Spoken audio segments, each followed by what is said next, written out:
For today's video guys ay magluluto ako ng gulay na sayote. Samahan niyo ako magluto guys. So, wala kasi akong ibang mailagay guys na ano. Pwede kong tawag niyan guys, subak sa Bisaya. So, ayan, hiniwa-hiwa ko yung sayote guys. At yan nga pala guys, yung ihahalo ko, noodles, then yung mga sibuyas, bawang, yan yung mga hinanda kong ingredients guys. Then, meron kasing tira yung anak ko kaninang umaga na tawag nito, corn beef guys. Pinong-pino yung corn beef sa ibang bansa guys, no? Iba yung corn beef natin dito sa Pilipinas. So, ihahalo ko yan sa sayote guys. So, ayan, nagpainit na nga pala ako ng mantika. Isasabay na nating iluto ikisa ang bawang at saka sibuyas. Ayan. Halo-haluin natin. Ayan. Hanggang magkulay brown siya guys. Nasa inyo na yun kung ayaw nyo nang mag-brown yung lamas nyo guys. Ano ba sa Tagalog ang lamas? So, ayan. Ilunod na natin yung sayote na hinihiwa ko ng pahaba. Yan. So, yun lang kasi naisip ko guys. Ano talaga guys na yung pag lumaki tayo sa probinsya, kahit ano na lang maisip natin na pwedeng lutuin. Abay, lutuin na natin. 'Di ba? Kaysa walang ulam. O, 'di ba? Di man pwedeng mag-isa tayong sayote lang. Lagyan na natin ng kung ano-ano dyan, meron dyan. Pero iba yung noodles kasi sa Pilipinas at sa ibang bansa kasi matabang yung noodles nila doon. So, yung pag nagluto ako nito, dinagdagan ko na lang siya ng konting asin, toyo, tas naglagay na rin ako ng paminta kasi matabang siya guys. So, yan yung sayote. Di ba? So, huwag na kayo magtanong guys kung bakit magalaw talaga yung pagka-video na yan. Paano kasi, ako lang din ang nag-video, syempre, nasira na kasi yung ko guys. Stand ko nga ng cellphone ko, kaya ayan. Hawak-hawak ko lang talaga, sobrang nahihirapan ako dahil tuwing ako, umiikot din yung kawali ko guys. Medyo nainis na nga ako dyan eh. Wala tayong magawa, kailangan nating mag-video, diba guys? Share ko lang talaga. Di ko naman sinabi guys na gayahin nyo pero ganito lang ako magluto sa bahay kung anong meron dyan. Sige, lutuin natin. Basta wag lang nakakalason, di ba? At least masarap. Siguraduhin nyo lang din na masarap yung luto nyo para naman yung luto mo hindi naman masasayang. Kakainin din naman ng housemate mo. Ganun.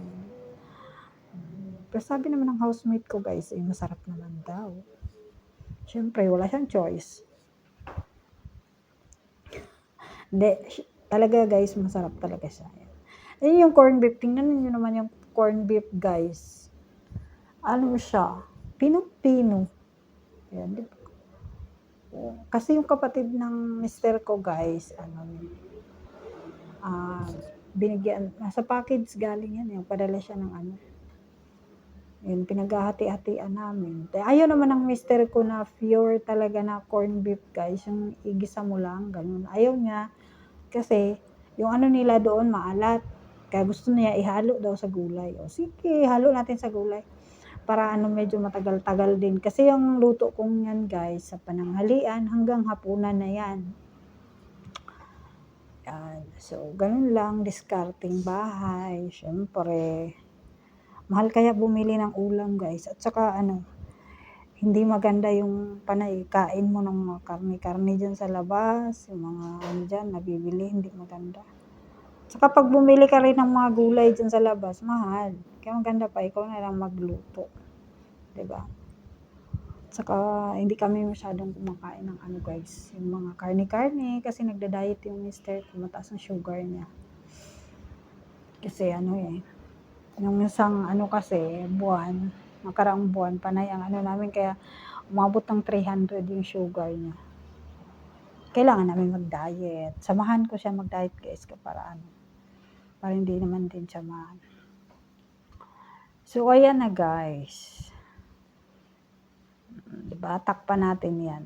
Para Ayan. Ay, naglagay pala ako ng dyan guys. Hot water. Kasi mamaya pag nilagay ko kasi yung noodles, sip-sipin niya yan. Diba? Ayan.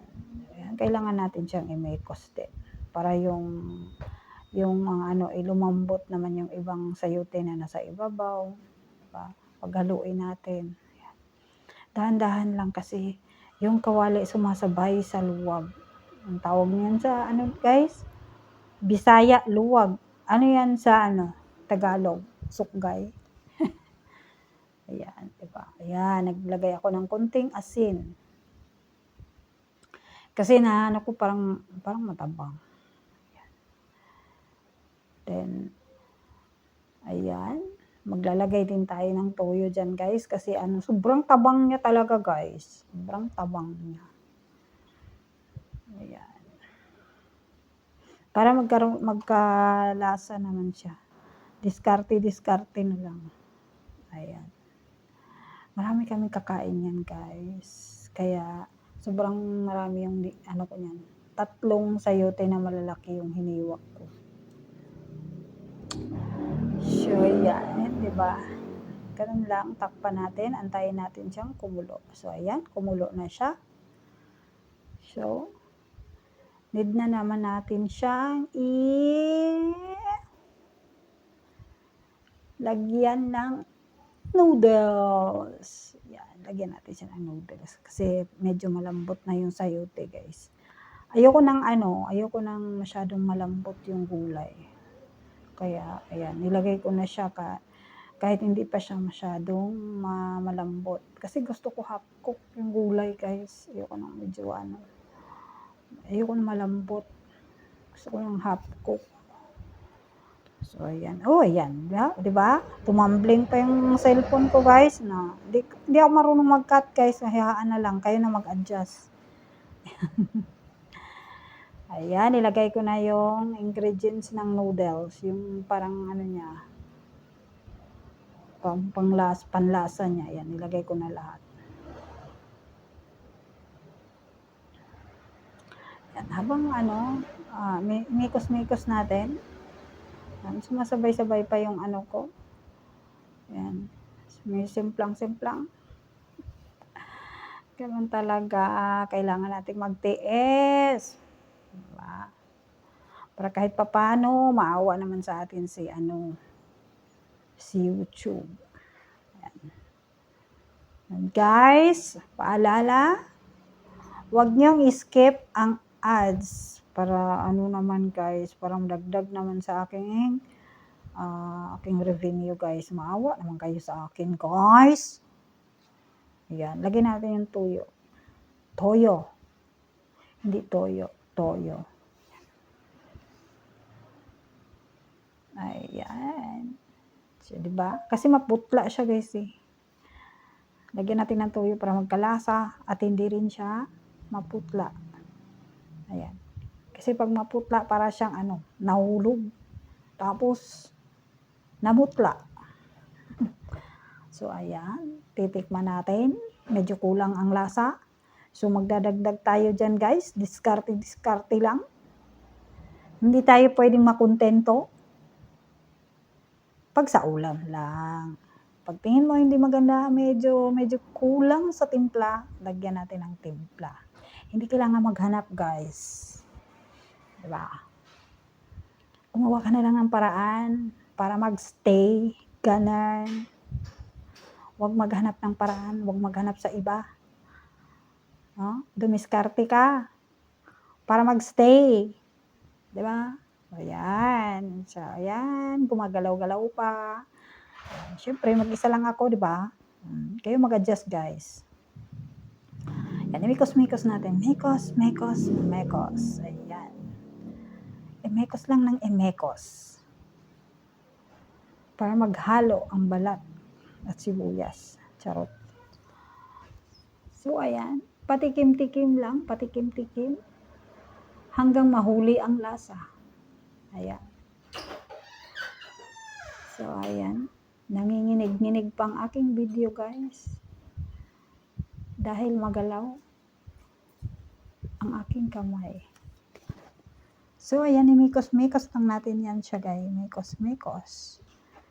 Ayan. Malapit na siya maluto. So, ayan, luto na siya, guys. Ayan. Yan ay ibibigay ko sa aking biyanan. Nilagyan ko pa yan ng flowers.